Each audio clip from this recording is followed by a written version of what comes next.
Let's get ready to rumble! Hello, good evening, and welcome to Netflix vs. Cinema, the podcast that might be in danger of having to change its name because we have shown an absolute lack of dedication to cinema, at least on my part anyway. But my name is Tosin, I am your host, I am up in the Midlands, and joining me as always on the Isle of Wight is Sharon Bollen. Hello there. And joining us from London is our London correspondent, Holly Neslane.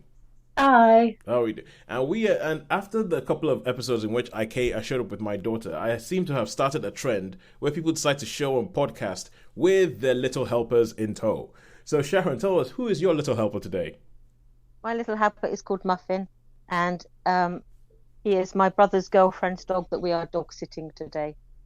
So Muffin is here. He's behaving very well at the moment. Yeah, but I think Having a snooze. with Muffin, it's hard to emphasize. It's hard to overemphasize the little of Little Friend. Yeah, it is tiny. Yeah. What kind of dog is he? He's a dwarf dachshund. A dwarf.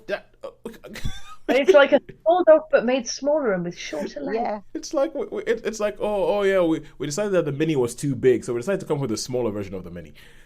Yeah. So he is little. He's smart quite long, but he is little.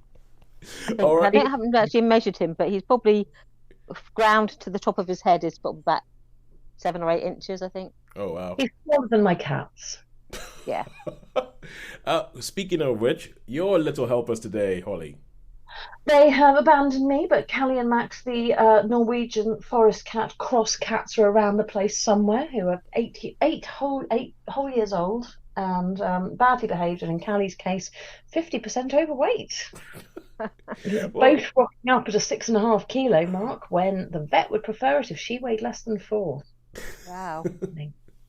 So, actually, well, I say little helpers, but in your case, they're more like the little disapprovers who just kind of like. Max has joined a number of my work calls today, though. He was very, very pleased to participate. He sat on my knee and then tried to lie on the keyboard and had a look at everybody and, broadly speaking, said hi and went back to sleep, getting in the way. Okay, in my head, what they do is that they just essentially walk around your flat and look at you going, so this is how you're going to live your life? They do that a little bit and then they sleep. Cats sleep for 17 hours a day. So mostly they find comfortable, warm places to sleep, and that's where you'll find them. Somewhere fluffy. In Callie's case, often on an old pair of slippers of mine, which she really loves. They were under a chair. They used to be navy blue. They're now grey because they are mostly cat fur. You see, and when I gave her a bed in there instead, for some time she still insisted on the slippers. Okay, as somebody with a 3-year-old and a 5-week-old in a house, I don't think I've ever been as jealous of a cat as I was when you said they sleep for 17 hours a day. Absolute loafers. They sleep and they have no responsibilities. Goodness They sake. have zero respect for anyone. Exactly that. Oh, okay, anyway, if you listen to us for the first time, we don't just talk about little helpers and pets and everything like that. But we actually, what we tend to do, and why I was saying that we are in danger of losing our title, is that we usually go to the cinema and we see a couple of films a week. We stay at home and we watch a couple of things a week. And then we come and we wave everything out of 5 and we say, where has the money been better spent this week? Now, I haven't checked, or you guys might have said what it is you've seen this week. I haven't checked, but I know that I haven't been to the cinema in going on 2 months now because 5 week home. But I don't think anybody else has been. So tell me, has anybody been to the cinema in the past week? Oh. No. Yep. That's what I thought. Because we do not have Sean, who I think is still in Vietnam, and when we do not have Sean, cinema hours go down. I think he's out of Vietnam and he is somewhere else, but I cannot remember where it is. Oh, you've been doing some Facebook stalking. Exactly. I'm relying on my memory of what Facebook may have told me yesterday that I may or may not have interpreted correctly. Oh. I haven't looked at it properly today, so yeah, I have no idea where he is. We have no idea where Sean is, and sometimes I think that's the way he likes it. He might join this call in a second. Who knows? Never say never. You never know. But all right, okay, cool. So welcome to Netflix, the podcast Netflix. Right, what have we seen this week? Everybody bring one thing forward. Well, I'm just bringing what we would sort of talked about last week. Is the only thing I've seen in its entirety is Ghosts. Yes, Ghosts. All right. The Fall of the House of Usher. The Fall of the House of Usher. And I am going to bring the thing that I watched in almost in its entirety last night while trying to get my daughter to sleep, which is an animated, because I'm the one who watches anything animated on this podcast. And I watched an animated thing called Captain. Oh my God! It was some Firehawk, Thunderhawk, or something Hawk. Inspirational. Okay, hang on a second. Talk amongst yourself while I try and figure this out. What did I watch yesterday? Captain Firehawk, Captain something like that. Laserhawk. That was it. Captain Laserhawk, a Dragon Blood remix. Which is that's what I'm going to do. So okay, I'm going to kick off. Let us kick off with where we started off last week. We had a bit where we spoke about Ghosts, because Holly, you had started watching Ghosts, the UK version, the original version of the show Ghosts. You started watching that shortly before we recorded last week, and you'd started as season 1 and you were already in season 5. Well, you were season 4 going to season 5. Did you manage to finish it? I have not finished it yet. Okay. But I made good progress, but I'm okay with spoilers if required. Where are you? Where are you now? There won't be spoilers. I think I'm in season 5. I may not be. Do not hold me to this. I'm not sure right now. Has there been a fire? No. Has there been a stuffed bear?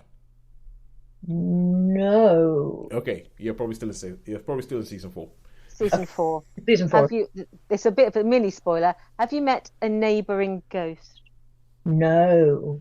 Oh, excitement. Oh, yeah, you're in season 4. It's one of those things where it's okay to have spoilers for as well, because it's just lovely. Yeah. Before we go into it, first of all, I would just like to say this is a thing of loveliness. Yeah, well, yeah, that's Ghost in general. But I mean, I would say there is something in season 4 that I would not like to have been told that it happened before it happened. I would have been really annoyed if somebody had told me that happened before it happened in season 4. So okay, don't tell me that then. Yeah, no, don't worry, because we are treating this like anybody listening to this, they might not have watched any bit of Ghost, and we do not. We abhor spoilers on this podcast. So Sharon, except when they're completely unavoidable.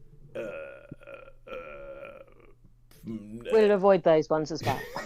Between series, sometimes they are not avoidable. Well, yeah, between series, if you're going to talk about, it's hard to sort of say, between series is sometimes unavoidable, yes, I agree with those. I just feel that should be noted. Yeah, but usually the poster would tell you. It's like Game of Thrones, trying to talk about Game of Thrones season 4. The poster of Game of Thrones season 4 tells you who's died. It's like, was he on the poster of season 1? Yes. Is he on the poster of season 4? No. Guess what happened? And it's odds are not in your favor. Exactly. All right, cool. So Sharon, you were the one who first brought Ghost to our attention. So I will let you have this. Ghost season 5. Take it away. Yes, it's just a recap on the premise of Ghost. It is a young couple from London, Alison and Mike, unexpectedly inherit a huge house, a manor house in the country, which should be the dream come true. It's like your fortune is made, except this house is slightly dilapidated. It has run down over the last 100 years, and it is inhabited by a miscellany of ghosts, which would not normally be a problem. But there is an event early on in season 1 where something happens to Alison, and then she can see and communicate with the undead. They're dead, but they're ghosts. Yeah. So they haven't passed on, as Alison prefers to call it. The ghosts have a different name for what happens when you leave this earthly plane. And anyway, so they then over the seasons have progressed, we can see how Alison and Mike have tried to find ways in which they can finance their house and to live in this huge house. Yeah. Because like any other big dilapidated property, it's as a money pit. It needs a lot doing to it, and they need to find ways to do that. So over the seasons, we've seen them try different things to see if they can improve their finances and make a go of living in Button House. And as this has been going on, we have got to know the ghosts, some of their backstory, what their personalities are like, how they tick, and they have sort of by turns basically helped and hindered Mike and Alison in their sort of desires to make this their perfect home and a business at the same time. Yeah. So we meet them in season 5. They've been living in the house for 5 years.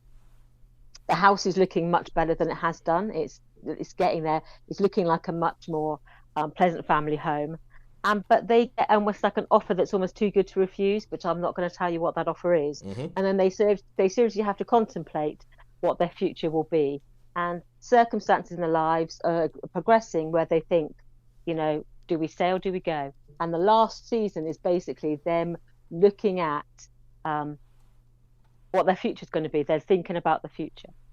And as it is known to be the last season, though they have said there's going to be a Christmas special, we do actually get to find out a little bit about the backstory of some of the ghosts. Because some of them that we are yet to find out. That 5 seasons. We are yet to find out. 5 seasons in, they still haven't told us what happened to some of these ghosts. How did they become ghosts? How did they become ghosts? How did they die? Yeah. Because some of them, it's quite obvious with Pat, who is the scout leader. He's got an arrow through his neck. Yes. And so at some point, he was shot through the neck with an arrow. Yeah. So we can guess what happened. Well, we can guess the circumstances around your death, but we're pretty soon we're let in on exactly what happened with Pat. And with like Thomas, he has got a wound, visible wound, where that he was killed in a duel. And again, in this other seasons, we've seen that duel played out. Yeah. And so some of their deaths are pretty obvious because you can see what killed them. But there's others, they're just there's not a mark on them. Yeah. And so we do finally get to find out how some of them got to be where they are now. So that's all I'm going to tell you about the plot, because I don't think you need to know anymore. But No. it's the usual mixture of that combination of humor, that laugh out loud moments, that sort of ridiculousness of the premise in some ways. Yes. And also there's real pathos in it, though. There's this real emotion, and some of the times when you see the past, you think, yeah, that's really hard. Yes. And when they have this,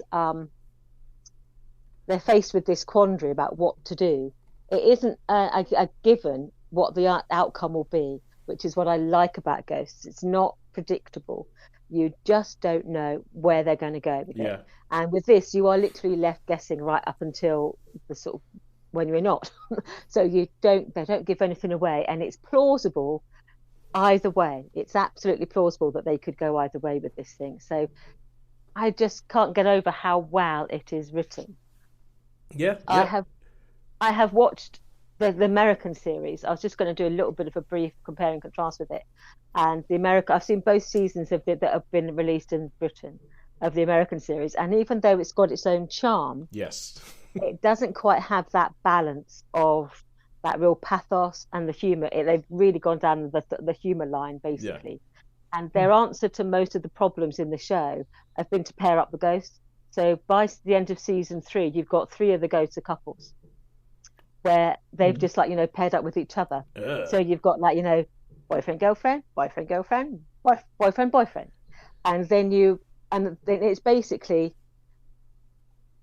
it's as subtle as a sledgehammer. It has its own charm. I mean, I don't hate it, but it's not our Ghost. You just have to accept that it is what it is. Yes.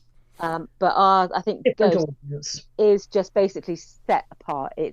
I think I really rate it really highly. I look forward to it every year, and then I've rewatched every season sort of multiple times. And some episodes I would just nothing to watch. I think I might just watch. There's an episode with the burglars. I love the burglars episode. Especially Kitty and Mary, when they're trying to remember all the items that they've stolen, and they basically just go, cups. And so I can't rate it highly enough. It's a 5 for me. It's one of those things where when I started watching it, I couldn't believe that I'd not seen it before, because it's lovely. Mm-hmm. Lovely is the best word I can find for it. Everything about it makes me smile. And if you're having a bad day, it's like being wrapped up in a blanket of loveliness. Well, you see, the thing is that it's lovely. I agree with you that yeah, it is But lovely. it's not. But it's not simplistic lovely. It's not. Well, It's it's not not. that's not because sometimes lovely is one of those words that is kind of like damning with faint praise. Where like Yeah. like Miss Marple on a Sunday afternoon is lovely, and that kind of Yeah. thing. And I think like I agree with you that Ghost is 100% lovely, but it is also one of the best written things I've ever seen. Oh it yeah. it That what makes it lovely yeah. is the subtlety, the wit, Yeah, the the subtlety, the wit, the intricacy, the interplay between the different characters. I think the pathos. I think it is a show that I don't think I've seen a show that mixes pathos and humor as well as this does. I mean, it's yeah. I mean, I used to think Scrubs did it quite well. I think Ghost is better. yeah, yeah. This leaves yeah, and you're absolutely right. But this leaves Scrubs miles Yeah, behind. and because obviously it's one of those things. I mean, the concept of ghosts, the idea that there's all these ghosts who have died over centuries in this one location and are stuck in this location. It does mean that you can travel, take this thing and move it to different areas because there'll be different things and there'll be different things you can explore. And I started watching the American one as well because when I first heard that they'd made an American version of Ghost, I was like, oh, for goodness sake, why are you gonna do? You're gonna ruin it. And I think the best thing I can say about the American one is I don't think it's ruined. I think that they've managed No, to keep they just I think. made it their own, haven't they? yeah, they've managed to keep an essence of Oh, the show, and they've managed to make it work. I mean, there's a couple of things like the character of Mike, who is the husband in the played by Smith Bino in oh, wonderful. In the UK version. I think he is supposed to be the audience sort of like avatar Yeah. because he can Mm. see the ghost and everything like that, and like Allison has this rapport with the ghost and he's out of it, and I do feel like they haven't really figured out what to do with him for for 5 years, where there isn't really much to do. And they play around with that a bit in the American one to give the husband a bit more to do, but yeah, and even in the first episode, you can see how they are doing the American thing of trying to when they try and stretch to try and make a point, to try and get some pathos, to try and get some sort of emotion. They do stuff that to us in the UK would just appears schmaltzy. It appears like, oh, the music is swelling, and oh, look, and oh, this is the point where you're supposed to cry, and and what you just told me about them pairing up the ghost, I'm like, oh, that, oh, oh, Yeah. why? But then again, I was actually laughing at it because you have 5 seasons of the UK one, which I agree with you. I'll give it 5. I think it's excellent. I said last week it's a show that I would be happy to just continue on TV. I'm happy for it to go on for 10 years and for me to just keep coming back and going, ah. You know what? I don't even care that this ghost died all this and they're supposed to be frozen in time, but they look older. They look 10 years older. I don't care. I'll keep watching this Okay. shit. Yeah. And It's it's, okay. They're miraculously aging. yeah. That is, I don't care. It's one of those shows, and what was I saying? I think I was talking about the American one, wasn't I? Yeah. The And that gets that balance between the schmaltz and the yeah. I think it's. Oh yeah, that was it. I was looking at the because even though I'm happy for it to carry on for this, each season is about at most 8 episodes. So we looked at it, and in 5 seasons, there's been about 33 episodes. The American version has 2 seasons and has 40. 40 episodes. Yeah. Yeah, it's 2 seasons and it has 40 episodes. So in 2 seasons, it has more than the UK version has in 5 series. So America has their own issues and their whole things and how they want to do it. And they're fine, good. The best thing I can say is that they did not destroy it. There are some countries that I don't think you could do. Let me put it this way. I think it would be difficult to do an Australian Ghosts because there are some things in the history of that country that you would have to address that would be very hard to make a comedy out of. So Yes. so A lot. yeah, You don't have the time frame available to not have a lot of awfulness. yeah, well, yeah, to play around with the tropes. yeah, Yeah. exactly. But anyway, And I think, and I would suggest, having not watched the US version, with the UK, we have the luxury of a much more protracted period of history that we are able to Yeah, well, I mean, I think I they, don't they know. have I've got enough. They have enough, objections like, because it's not like the US doesn't have an epic amount of history. It's just that the yeah, most of it is more but it's things documented in like writing I post. but the thing is, I feel like in the US version they have done some clever things. They've done some clever changes. Like they don't have a caveman, Robin in the UK version, who is my favorite character. I love So Robin. He's just yeah. Robin, Robin is hands down my favorite character, and I love the bits where even though he's a caveman in season 5, there's some things that they do where they go, he's a caveman, but he's probably the most sophisticated out of all of them Yeah. because he is the oldest. Yeah. It shows up throughout sometimes, but it's like, yeah, no, this is. I No, mean, he's the best at chess. He's got some of the funniest. Yeah, he's got some of the funniest lines in yeah, it. Oh, Oh, from the get-go, I think. I yeah. love Robin. And he's also some ways the saddest character because Oh my he word. spent nearly most of his time I on his know. own. Yeah. Oh, I mean, And especially the episode in the beginning, like the moon, where he's saying, Muna stole that's that. why the Mooner is like so important to him. Yeah. It's because it's the only constant he's had Yeah, for I thousands of know. years. There are Breaks your some heart. lines. There are some lines that Robin delivers that make me want to cry. I think I Yeah. love Robin. I love Robin. I think Yeah. he's probably the most pathos-filled character, and he's the funniest. And Yeah. and it's the fact that in the American version there is no caveman, but there is essentially the character that is Robin Yeah. is a Norseman who was like a Norse invader in America. Oh, Yeah. okay. Yeah, so I think that they've done some good things. They don't have a Tory MP who lost his trousers or died with his trousers off. They have like talking about investment bankers. They have a Lehman's brother investor bro who died with his trousers off. Who is essentially like the. Yeah. So I think it's well anyway, going back to the UK one, I think it's brilliant. I think that the guys who came up with it, the guys who did Horrible Histories, I think they're great, and almost everything that they've done I've loved. Like they did a show called Yonderland, and Robin, one of them, the guy who plays Robin, was yeah. He's a he guy called part Lawrence Rickard. the action Yeah. thereof. Yeah. He's Definitely part of horrible. he's part of them. He also plays Humphrey, the headless one. Yeah, he Yes. plays two characters. Yeah. Yes. But because of makeup, it's really, really hard to tell that it's the same guy playing both plays. Yeah.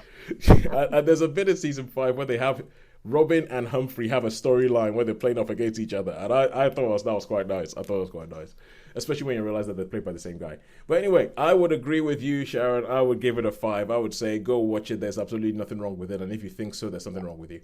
So I haven't even made it to season 5, and I'm giving it a 5 already because of just its existence is worth a 5 for me. And every now you get like a guest ghost, which I think some of those are hilarious and heartbreaking at the same time. And every now and then there's a scary one. There's the odd scary moment. I think in the first season, a few times I was like, oh, this is supposed to be really funny. But there's a definite like a frisson there where I was thinking, oh, that could be scary. So they don't shy away from the fact that this could be. There's a plague girl who sort of appears every now and then, terrifies everyone. Yes. And the odd guest ghost where they're like walking down the street and they see someone. And yes. Yeah. Oh, Yeah, it's well. Anyway, this whole hour could end up being the ghost hour, but we're going to move to the ghost hour. about it till Kingdom Come. And Yeah, then and we're going to talking about something that could be something that is supposed to be scary most of the time. This is Fall of the House of Usher on Netflix. So, the Fall of the House of Usher. The fundamental premise is twins who are the magnates of a huge empire, who are massively financially successful, have clearly made decisions in their past that support the magnitude of their success, and their heirs start dying. And it is rapidly apparent that this is a direct consequence of the decisions they have made previously, and clearly commitments that they have made previously. The name may well be familiar, as it is the title of a short story by Edgar Allan Poe. Edgar Allan Poe. And each episode is named after a short story by Edgar Allan Poe. People will be familiar with things like The Raven. The Raven, The Dance of the Red Death. And each of these episodes is associated with the death of one of the heirs and links in with that Poe story. Yeah. It's if one has watched a moderate amount of, modern interesting horror series, you might rapidly find yourself recognizing cast members. Well, I think that's largely because this is created by Mike Flanagan. Because it's Mike Flanagan, yes, who has a set of recurring actors whom he works with. So even though I hadn't properly engaged my brain in advance of the fact it was Mike Flanagan, within about 10 minutes of the start of the first episode, I was like, okay, so it's X and Y and Z. Oh, it's Mike Flanagan. Let me start immediately getting out IMDb and checking which film and series they've appeared in. Yeah. And I hadn't realised, and I don't know how I hadn't realised, that Dr. Sleep is a Mike Flanagan. Yeah, that Mike Flanagan directed that. And it has, therefore, a very Mike Flanagan feel to it, who did Dr. Sleep, he did The Haunting of Hill House. Haunting of Bly Manor, Midnight Mass, The Midnight Club. Yeah, I've not seen. One of the few ones of his I haven't seen. Yeah, but I think it's pretty much, I'm not a big horror fan, but pretty much everything that he does, I just hear great things about it, especially whenever he touches anything Stephen King. I mean, the one of his that I love is Gerald's Game on Netflix. He did Gerald's Game. I haven't seen. I know I've read the book, but I've not seen that. Which stars two of the people in the fall of the House of Usher. So backing up your point, yes. It is literally Mike Flanagan things. You're just who knows. The only reason, the reason I rapidly figured out that he had done Dr. Sleep is because the young woman who plays, and this is what plays Abra in Dr. Sleep, plays a character whose name I have briefly forgotten in The Fall of the House of Usher, who is very good and I've never come across before, and I don't think has done that much generally, but is superb in both. So okay. One more thing on the Flanagan traveling players. He is also one of the few people giving young Elliot from E.T. any work. Oh, Henry Thomas, who played Elliot in E.T., is in the fall is in Haunting of Hill House and in the Fall of the House of Usher. And I have to say, I have loved. I don't think I've seen any of his stuff that I don't like. Yeah. And I know that neither of you are horror fans. His stuff is his stuff are adaptations, and they're generally a little bit more complicated. I've read not all of the Edgar Allan Poe pieces that are referenced, but I've read some of them, and I am familiar with the context and. And hand waving, because hand waving is hard. With the milieu. But I have read some of the source material. I've read The Haunting of Hill House a long time ago, and I have read the Turn of the Screw again a long time ago, which is the base of The Haunting of Bly Manor. Bly Manor, yeah. Manor. And I have read Dr. Sleep. And really appreciated some of the particular ways he handled that. So I like his work. I think it's very well done. I think he chooses his actions. It sounds like there's a but coming on when it comes to the Fall of the House of Usher. Whether or not there is a but, that's the thing, is I think it is genuinely very well structured. Okay. It's well put together. I actually don't think there is a but. I think this plays on really well with my appreciation of all of the other stuff he's done. And I got to the end and went, well, I'm going to have to rewatch the Haunting of Bly Manor. which I realised I hadn't actually finished. I thought I had, but went back and started it over, and again appreciated the fact that I know all of the cast because they're in this thing. Yeah, but the thing is, from what I understand, Haunting of Bly Manor. When you said that you didn't finish it, that seems to be a story that I hear a lot. I think there's a lot of people who didn't finish The Haunting of Bly Manor because they said that it's probably the weakest thing he's done, especially on his Netflix output. Go back, if one goes back and watches it and re-picks it up, it's worth finishing. Okay. Has a lag, and I think that's why I must have stopped watching it, because I think there was a bit where I went, oh, we're doing that again, are we? Okay. But having seen it through to the end, here we go. It turns into a review of two things. Well, we just reviewed the UK Ghost and the US Ghost in one fell swoop. So. Yeah, and we're now reviewing The Fall of the House of Usher and The Haunting of Bly Manor at the same time.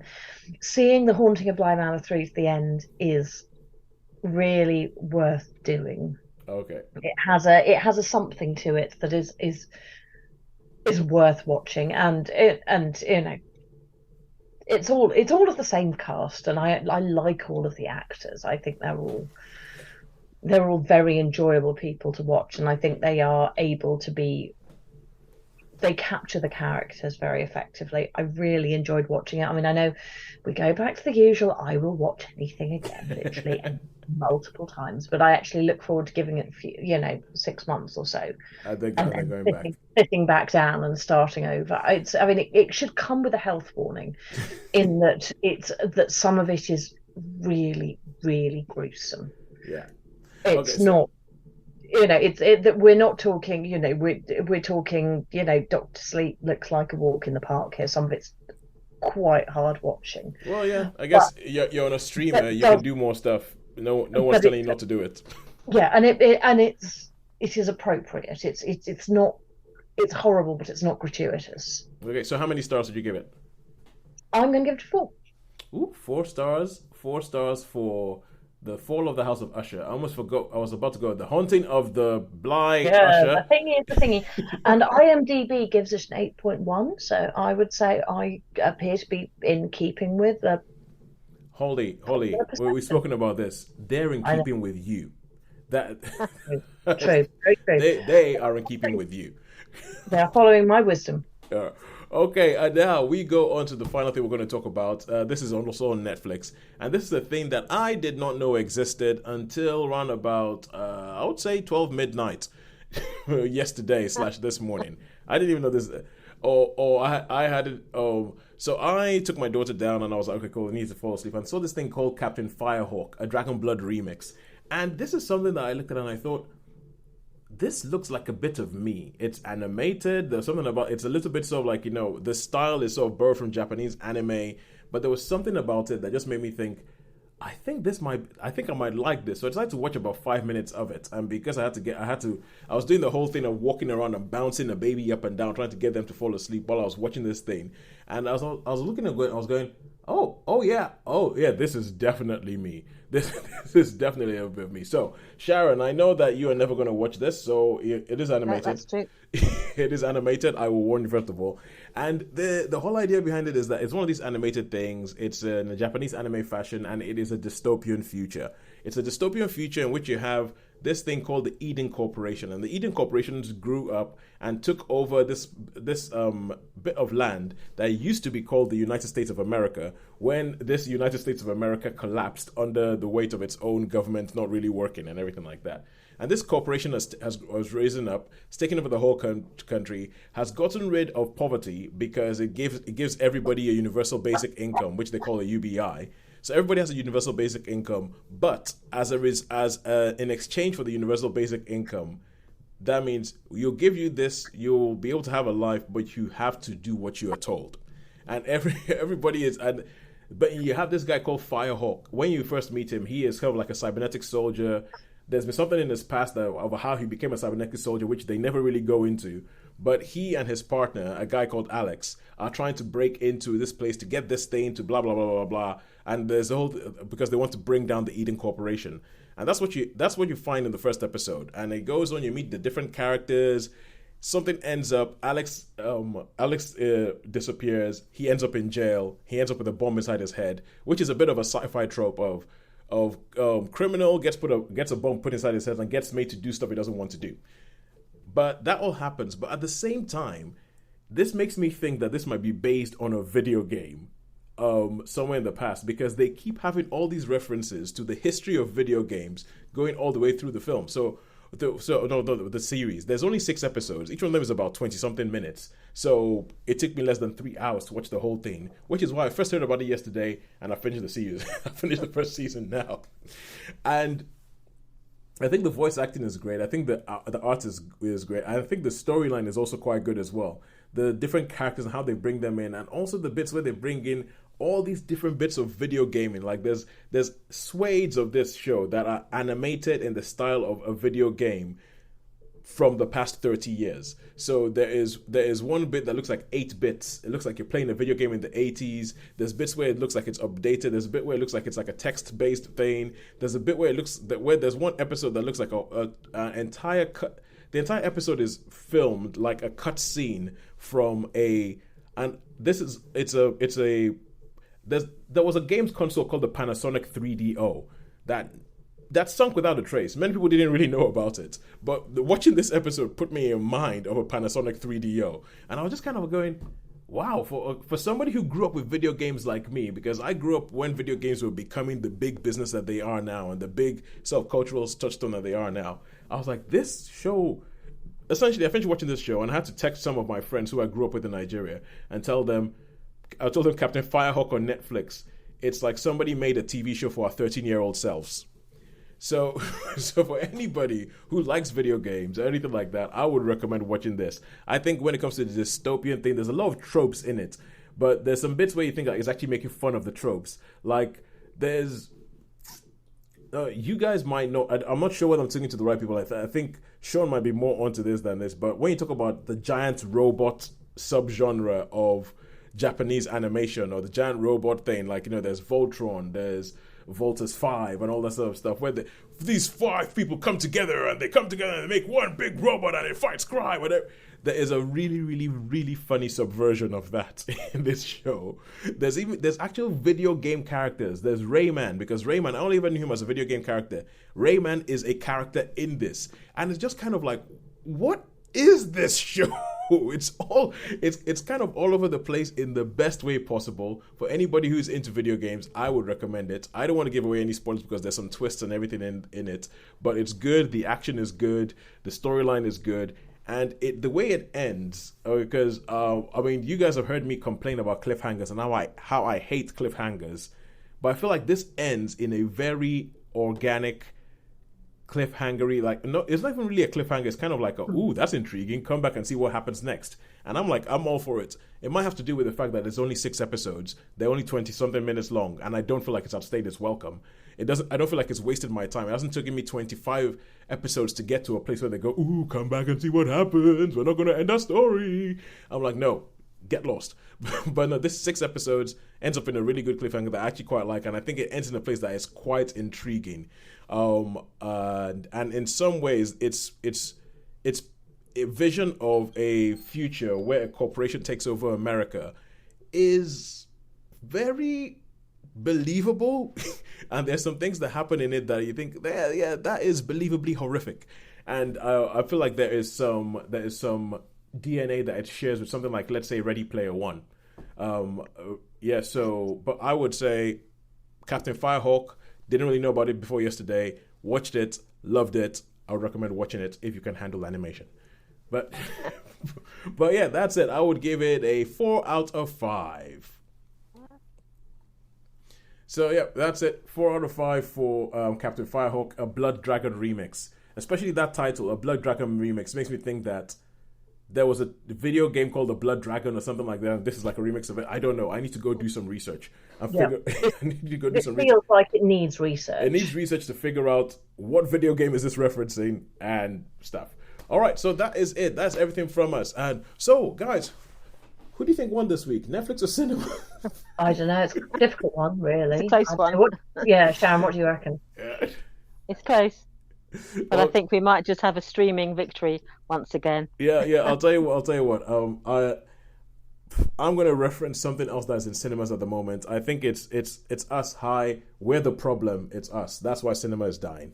So, and for those of you who didn't get, there was a Taylor Swift reference because she has a film. Okay, cool. Holly, I could see you nodding. Sharon, you get Taylor Swift. Not really. I know. Shake It Off. I think that's the Yeah, one. I'll send you a link to the video. Okay. 'Cause I think I've seen The Rock do the sort of lip sync battle to Yeah, Shake It no, Off. you'll enjoy this one. It's yeah, you'll enjoy it. I'll send you a link to the video for it. Yes, anti-hero, I believe. This is my attempt to be down correct. with the kids.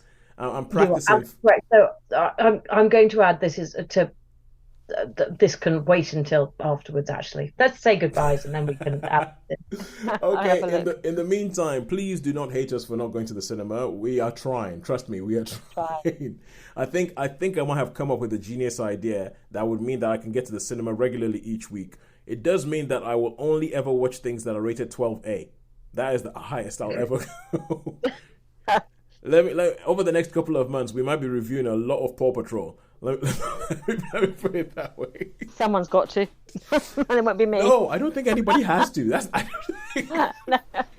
don't think anybody has to, but it might be the only thing I get to watch in cinemas. I think there was something that was possibly less bad than Paw Patrol that was on last week. I can't remember what it was. Somebody I know saw it. Oh, was it the Trolls? Trolls band together. Oh, Yes, they were talking. it was. Yes, heard that. Trolls I band. gather. I mean, I didn't get a good review of it, but the positioning going to see it was better than having to see Paw Patrol. I would rather watch that than watch Paw Patrol. Yes, I would rather watch that. I exclusively hate Paw Patrol, and I've never had to watch any of the more than the briefest amount of the episodes. So Yeah. Well, anyway, on that note, I think. What I'll say is, if you're listening to this and if we haven't put you off by our abject lack of being ability to get to the cinema, please get in touch with us and get in touch with us on Twitter, whatever it's called nowadays, at Netflix via Cinema, on YouTube. X. Bleh. That's such a nothing. I know. It's a nothing name. It's a nothing name. There's some interesting reading up to be done about an obsession with the name of with the letter X, though. If anybody's feeling really bored, go forth and Google. I listened to a podcast about it. Oh yeah, me too. Was it the origin story one? Because if it wasn't, it's It was called something like the Morning Bugle or the Morning Herald, something like that. Anyway, but it was a BBC one. The BBC have a whole bunch of podcasts about Elon Musk, so go find one of them. And but anyway, find us on X at Netflix vs Cinema. Find us on Facebook, Netflix vs Cinema, and find us on YouTube at Netflix vs Cinema. Get in touch. Let us know what you think. When I eventually upload the videos from the last 2 episodes that we have done, because I've gotten the audio. The audio I managed to get up online, so the audio is out there. People can listen to the audio. The videos of the individual reviews might be a while. So. But yeah, get in touch with us. Until that time, until we actually hear from you and we get to sort of read out your comments on air, it's a goodbye from me. A goodbye from me and Muffin. And a goodbye from me, Callie, and Max. Thank you very much for joining us.